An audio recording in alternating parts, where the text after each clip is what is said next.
ಶ್ರೀರಾಮನವಮಿ ಶೋಭಾಯಾತ್ರೆ ಸಂದರ್ಭದಲ್ಲಿ ಮಾತಿನ ಚಕಮಕಿ ನಡೆದಿದೆ. ಪೊಲೀಸರು ಹಾಗೆ ಬಜರಂಗ ದಳದ ಕಾರ್ಯಕರ್ತರ ಮಧ್ಯೆ ವಾಗ್ವಾದ. ಡಿಜೆ ಆಫ್ ಮಾಡಕ್ಕೆ ಹೇಳಿದ ಪೊಲೀಸರ ವಿರುದ್ಧ ಬಜರಂಗ ದಳದ ಕಾರ್ಯಕರ್ತರು ಸಿಡಿದೆದ್ದಿದ್ದಾರೆ. ಬಜರಂಗ ದಳ ಹಾಗೆ ಪೊಲೀಸರ ನಡುವೆ ವಾಗ್ವಾದ ನಡೆದಿದೆ. ಬೆಂಗಳೂರಿನ ವಿಜಯನಗರದಲ್ಲಿ ನಡೆದಿರುವ ಗಲಾಟೆ. ಶೋಭಾಯಾತ್ರೆಯಲ್ಲಿ ಬಿಎಲ್ ಸಂತೋಷ್ ಸೇರಿದಂತೆ ಹಲವು ರಾಜಕೀಯ ನಾಯಕರು ಕೂಡ ಭಾಗಿಯಾಗಿದ್ದರು. ಶೋಭಾಯಾತ್ರೆ ನಡೆಸುವ ಸಂದರ್ಭದಲ್ಲಿ ಡಿಜೆ ಆಫ್ ಮಾಡಿ ಅಂತ ಹೇಳಿ ಪೊಲೀಸರು ತಾಕೀತನ್ನ ಮಾಡಿದ್ರಂತೆ. ಹಾಗಾಗಿ ಬಜರಂಗ ದಳದ ಸದಸ್ಯರು ಹಾಗೆ ಪೊಲೀಸರ ನಡುವೆ ಮಾತಿನ ಚಕಮಕಿಯಾಗಿದೆ. ಬೆಂಗಳೂರಿನ ವಿಜಯನಗರದಲ್ಲಿ ನಡೆದಿರುವ ಘಟನೆ, ಅಲ್ಲಿನ ದೃಶ್ಯವನ್ನ ಕೂಡ ಗಮನಿಸ್ತಾ ಇದ್ದೀವಿ.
ಡೀಟೇಲ್ಸ್ ನಮ್ಮ ಪ್ರತಿನಿಧಿ ದೀಪ್ತಿ ನೀಡ್ತಾ ಹೋಗ್ತಾರೆ. ದೀಪ್ತಿ, ಡಿಜೆ ಆಫ್ ಮಾಡಲಿಕ್ಕೆ ಪೊಲೀಸರು ತಾಕೀತು ಪಡಿಸಿದ ವಿಚಾರಕ್ಕೆ ಗಲಾಟೆ ಅನ್ನೋ ಮಾಹಿತಿ ಇದೆ. ಸದ್ಯಕ್ಕೆ ಏನ್ ನಡೀತಿದೆ ಅಲ್ಲಿ, ಎಕ್ಸಾಕ್ಟ್ಲಿ ಏನಾಯ್ತು ವಿವರಿಸ್ತಾ ಹೋಗೋದಾದ್ರೆ?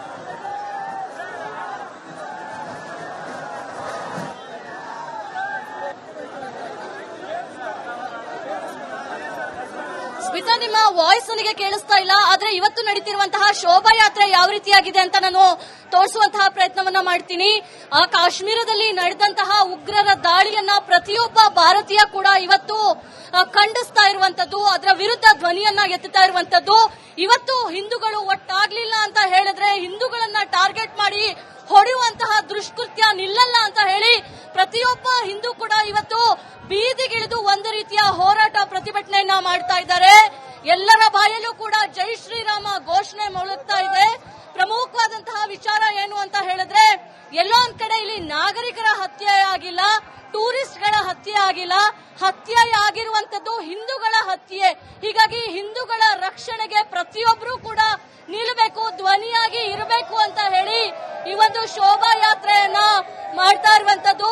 ಸಹಸ್ರಾರು ಸಂಖ್ಯೆಯಲ್ಲಿ ವಿಜಯನಗರ ಭಾಗದಲ್ಲಿ ಪ್ರತಿಯೊಬ್ಬರು ಕೂಡ ಶೋಭಾಯಾತ್ರೆಯಲ್ಲಿ ಬಂದು ಭಾಗಿಯಾಗಿದ್ದಾರೆ.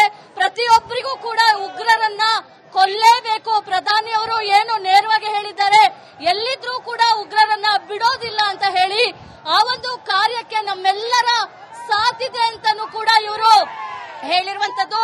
ಮಹಿಳೆಯರ ಸಂಖ್ಯೆ ಕೂಡ ನೀವು ನೋಡಬಹುದು. ಭಾರತ್ ಮಾತಾ ಕಿ ಜೈ ಅಂತ ಹೇಳಿ ಘೋಷಣೆಯನ್ನ ಕೂಗ್ತಾ ಇದ್ದಾರೆ.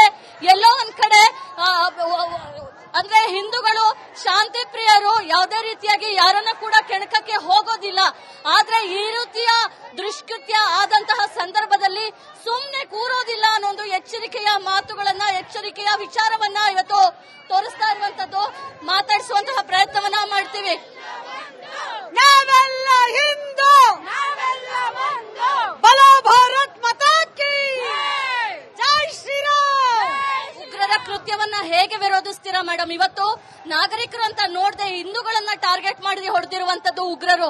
ಏನ್ ಹೇಳ್ತೀರಾ ಅಂತ? ಜೊತೆಗೆ ರಾಜ್ಯ ಸರ್ಕಾರ ಎಲ್ಲೋ ಒಂದ್ ಕಡೆ ಯಾರು ಕೂಡ ಇಲ್ಲ, ಯುದ್ಧದ ಅಗತ್ಯ ಇಲ್ಲ ಅಂತ ಹೇಳ್ತಾರೆ. ನಂತರ ಮಾತನ್ನ ತಿರ್ಚಿ ಇಲ್ಲ, ಯುದ್ಧದ ಅಗತ್ಯ ಇಲ್ಲ ಅಂತ ನಾನು ಹೇಳಿಲ್ಲ ಅನ್ನೋ ವಿಚಾರವನ್ನ ಹೇಳ್ತಾರೆ. ನಾವು ಖಂಡಿತವಾಗ್ಲೂ ಇದನ್ನ ವಿರೋಧಿಸ್ತೀವಿ. ಮತ್ತೆ ಸರಿಯಾದ ಉತ್ತರ ಅವರು ಕೊಡ್ತೀವಿ. ನಾವೆಲ್ಲ ಹಿಂದೂಗಳೆಲ್ಲ ಒಂದಾಗಿ ಬೀದಿಗಳಲ್ಲಿ ಇಳಿದು ನಮ್ಮ ಪ್ರಾಣವನ್ನು ಬೇಕಾದ್ರೆ ಪಣ ತೊಟ್ಟು ಅವ್ರನ್ನ ಪ್ರತೀಕಾರ ನಾವು ತೀರ್ಸ್ಕೊತೀವಿ. ಎಲ್ಲರೂ ಒಂದೇ ಇದೇ ಮಾಡ್ತೀವಿ. ಸರ್, ಈಗ ಕಾಶ್ಮೀರದ ಉಗ್ರ ಕೃತ್ಯವನ್ನ ಹೇಗೆ ಏನ್ ಹೇಳ್ತೀರಾ ಸರ್ ಈ ಒಂದು ವಿಚಾರದ ಬಗ್ಗೆ?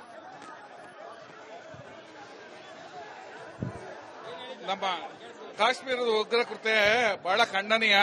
ಇದು ಅವರು ಮಾಡಬಾರ್ದಾಯಿತು. ಹಿಂದೂಗಳ ಮೇಲೆ ಅವ್ರು ಮಾಡಿದಂತ ದ್ರೋಹ ಅದು. ನಾವು ಅದಕ್ಕೆ ತಕ್ಕ ಪಾಠ ಕಲಿಸ್ತೀವಿ. ಈಗ ಗುಲ್ಬರ್ಗದಲ್ಲಿ ಆದಂತಹ ಘಟನೆಯಲ್ಲಿ ಪಾಕಿಸ್ತಾನದ ಧ್ವಜವನ್ನ ಸುಟ್ರೆ ಪೊಲೀಸರು ಅಂತಹ ಕಾರ್ಯಕರ್ತರನ್ನ ಬಂದಿ ಮಾಡ್ತಾರೆ, ಜನರನ್ನ ಬಂಧಿಸ್ತಾರೆ. ಇದು ಎಷ್ಟು ಸರಿ ಅಂತ ಅಲ್ಲ, ಈ ಪೊಲೀಸ್ನವರು ಈ ಮಾಡ್ತಾ ಇರೋದು ಸರಿನಾ ಇಲ್ಲ ಅಂತಂದ್ರೆ ಎಲ್ಲರಿಗೂ ಗೊತ್ತಾಗಿದೆ. ಪೊಲೀಸ್ನವ್ರ ಮೇಲೆ ಒಳ್ಳೆ ಗೌರವ ಇತ್ತು, ಅದು ಕಳ್ಕೊತಾ ಇದ್ದಾರೆ. ಈ ಸರ್ಕಾರದ ಒಂದು ಗುಲಾಮರಾಗ್ಬಿಟ್ಟಿದ್ದಾರೆ ಅವರು.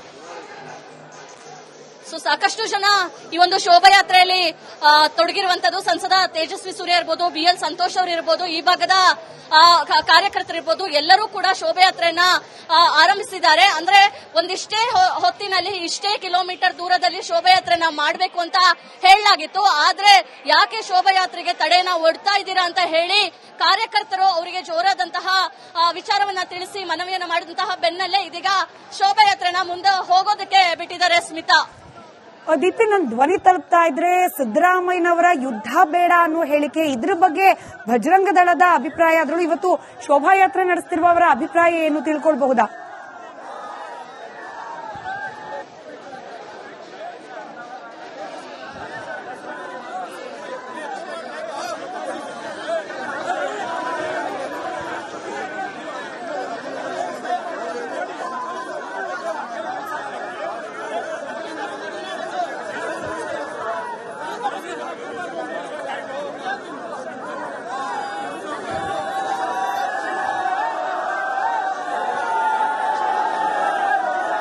ಬಹುಶಃ ನನಗಲ್ಲಿ ದೀಪ್ತಿಗೆ ಧ್ವನಿ ತಲುಪ್ತಾ ಇಲ್ಲ. ನೀವು ದೃಶ್ಯದಲ್ಲಿ ಗಮನಿಸ್ತಾ ಇರೋದು ಡಿಜೆ ಆಫ್ ಮಾಡಬೇಕು ಅಂತ ಪೊಲೀಸರು ತಾಕೀತು ಮಾಡಿದ್ರು ಈ ಶೋಭಾಯಾತ್ರೆ ಸಂದರ್ಭದಲ್ಲಿ. ಆ ವಿಚಾರಕ್ಕೆ ಪೊಲೀಸರು ಹಾಗೆ ಬಜರಂಗ ದಳದ ಕಾರ್ಯಕರ್ತರ ನಡುವೆ ಮಾತಿನ ಚಕಮಕಿ ಆಗಿದೆ. ಹಾಗೆ ಶೋಭಾಯಾತ್ರೆ ನಡೆಸ್ತಾ ಇದ್ದ ಸಂದರ್ಭದಲ್ಲೇನೆ ನನ್ನ ಕಲೀಗ ವಿತ್ತಿ ತೋಳ್ಪಾಡಿ ಬಜರಂಗ ದಳದ ಕಾರ್ಯಕರ್ತರನ್ನ ಮಾತನಾಡಿಸಿದ್ರು.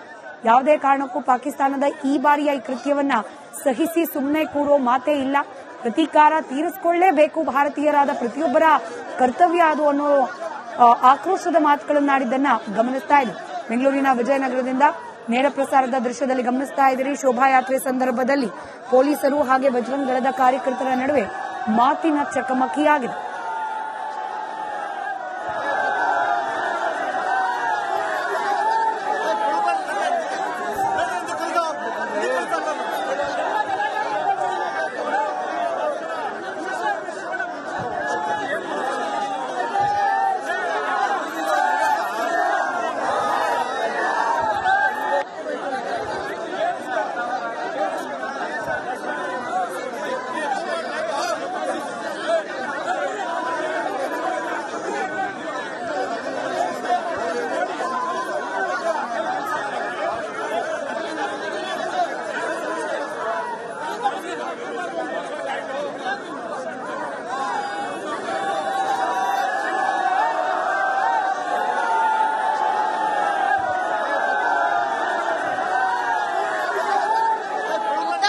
ಹೇಳ್ತಾರೆ, ಮತ್ತೆ ಮಾಧ್ಯಮದಲ್ಲಿ ದೊಡ್ಡ ಮಟ್ಟದ ಚರ್ಚೆ ಆಗುತ್ತೆ. ಈಗ ಯುದ್ಧ ಬೇಡ ಅಂತ ನಾನು ಹೇಳಲಿಲ್ಲ ಅಂತ ಹೇಳ್ತಾರೆ. ಡಬಲ್ ಸ್ಟ್ಯಾಂಡರ್ಡ್ ಮಾತಿಗೆ ಏನ್ ಹೇಳ್ತಾರೆ ಮೇಡಮ್? ಅವ್ರದ್ದು ನಾಲಿಗೆ ಒಂದು ನಾಲಿಗೆ ಇಲ್ಲ, 4 ನಾಲಿಗೆ ತರ ಇರೋ ಮಾತಾಡಬಾರ್ದು. ಇವತ್ತು ರಾಜ್ಯದ ಮುಖ್ಯಮಂತ್ರಿಗಳವರು, ಮುಖ್ಯಮಂತ್ರಿ ಅಂತಂದ್ರೆ ಅವ್ರಿಗೆ ಒಂದು ರೆಸ್ಪಾನ್ಸಿಬಿಲಿಟಿ ಇರುತ್ತೆ. ಅವರು ಆಡಿರ್ತಕ್ಕಂತಹ ಮಾತನ್ನ ತಿರುಚಬಹುದು, ಬಟ್ ಜನರಿಗೆ ಯಾವುದು ಸತ್ಯ ಯಾವುದು ಸುಳ್ಳು ಅಂತ ತಿಳುವಳಿಕೆ ಇದೆ ಮೇಡಮ್. ಅವ್ರು ಏನ್ ಮಾತಾಡಿದಾರೆ, ಯಾಕೆ ಯುದ್ಧ ಬೇಡ ಅಂತಂದ್ರೆ 26 ಜನರಿಗೆ ಕೊಂದ್ಮೇಲೂ ನಾವು ಸುಮ್ನೆ ಯಾಕೆ ಇರ್ಬೇಕು ಹೇಳು ಮೇಡಮ್? ನೀವು ಪದೇ 26 ಜನರು, ಈಗ ಇದೇ ಕಾಂಗ್ರೆಸ್ ಸರ್ಕಾರದಲ್ಲಿ ಇರುವಂತ ಮುಖ್ಯಮಂತ್ರಿಗಳು ಯಾರು, ಸಪೋಸ್ ನಾವು ಯಾರ ಹೆಸರು ತಗೋತಾ ಇಲ್ಲ, ಬಟ್ ಯಾವ್ದೋ ಅವ್ರ ಮನೆ ಮೇಲೆ ಅವ್ರ ಫ್ಯಾಮಿಲಿಗೆ ಇದೇ ಮಾತು ಹೇಳ್ತಾ ಇದ್ರಾ?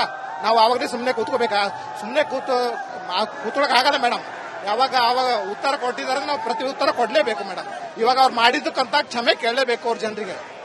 ಸರ್, ಸಿಎಂ ಅವರ ಮಾತಿಗೆ ಏನ್ ಹೇಳ್ತೀರಾ ಸರ್? ಯುದ್ಧ ಬೇಡ ಅಂತ ಹೇಳ್ತಾರೆ, ಮತ್ತೊಂದ್ ಕಡೆ ಏನ್ ಪ್ರೂಫ್ ಅಂತ ಕೆಲವರು ಮಾತಾಡ್ತಾ ಇದ್ದಾರೆ. ಮೇಡಮ್ ನೋಡಿ, ಇವಾಗ ಅದೇ ಅವ್ರ ಮನೇಲಿ ಆಗಿದ್ರೆ ಪ್ರೂಫ್ ಕೇಳ್ಕೊಂಡು ಕುತ್ಕೊಂತೀರಾ, ಆಕ್ಷನ್ ತೊಗೊಳಕ್ ಹೇಳ್ತಿದ್ರಾ? ಆ ಇನ್ನೊಂದು ಥರ್ಡ್ ಕ್ಲಾಸ್ ಸ್ಟೇಟ್ಮೆಂಟ್ ಏನಂದ್ರೆ, ಮತ್ತೆ ನಮ್ಮ ಪೊಲೀಸ್ ಡಿಪಾರ್ಟ್ಮೆಂಟ್ ಅವರು ನೋಡಿ ಮೇಲ್ಗಡೆ ಪ್ರೆಷರ್ ಇರೋದ್ರಿಂದ ಇಲ್ಲ ಈ ತರ ತುಗ್ಲಕ್ ಸರ್ಕಾರ ಇರೋದ್ರ ಕಾರಣದಿಂದ ನೋಡಿ ಯಾವ ಒಂದು ರಾಷ್ಟ್ರ ಇವತ್ತು ನಮ್ಗೆ ದಾಳಿ ಮಾಡಿದ್ಯೋ ಆ ರಾಷ್ಟ್ರದ ಧ್ವಜನ ನಾವು ಟಾರ್ ಮೇಲಾಗ್ಲಿ ರೋಡ್ ಮೇಲಾದ್ರೆ ಹಾಕಿದ್ರೆ ಅದ್ರ ಮೇಲೆ ಆಕ್ಷನ್ ತಗೊಂತಾರೆ. ಇವಾಗ ನಮ್ಮ ರಾಷ್ಟ್ರ ಮೇಲೆ ಬೇರೆ ರಾಷ್ಟ್ರ ಬಂದು ದಾಳಿ ಮಾಡಿ, ಅದು ಯಾವ ತರ ದಾಳಿ, ಯಾವ್ದೋ ಕೋಮವಾದಿ ದಾಳಿನ ಅವರೇ ಮಾಡಿ ಕೋಮನ್ನ ಎದುರಿಸಕ್ಕಾಗ್ದಿರಾ ನಮ್ಮ ಮೇಲೆ ಕೋಮವಾದಿ ಅಂತ ಹೇಳಿ ಇದ್ ಮಾಡ್ತಿದ್ದಾರೆ. ಹಿಂದೂ ರಾಷ್ಟ್ರದಲ್ಲಿ ಇದ್ಕೊಂಡು ನಮ್ಮ ರಾಷ್ಟ್ರಕ್ಕೆ ಒಂದು ವೈರತ್ವದ ರಾಷ್ಟ್ರವಾದ ಪಾಕಿಸ್ತಾನದ ಧ್ವಜನ ಇಟ್ಕೊಂಡು ನಾವು ಮಾಡಿದ್ಕೆ ಅದು ಕೇಸ್ ಹಾಕೋದಿಂತದ್ದು. ಇದ್ರಲ್ಲೂ ರಾಜಕೀಯ ಎಷ್ಟು ಸರಿ ಅಂತ ನೋಡಿ ಮೇಡಮ್, ಅವರದೇ ಸರ್ಕಾರದ DCM ಏನಿದ್ದಾರೆ ಒಂದು ಗಂಡಸ್ತನದ ಸ್ಟೇಟ್ಮೆಂಟ್ ಕೊಟ್ಟಿದ್ದಾರೆ. ಅದೇ ಸಿದ್ದರಾಮಯ್ಯರವರು ಇಡೀ ಅವರ ರಾಹುಲ್ ಗಾಂಧಿ ಏನ್ ರಾಷ್ಟ್ರೀಯ ಅಧ್ಯಕ್ಷರಿದ್ದಾರೆ ಅವರು ಕೂಡ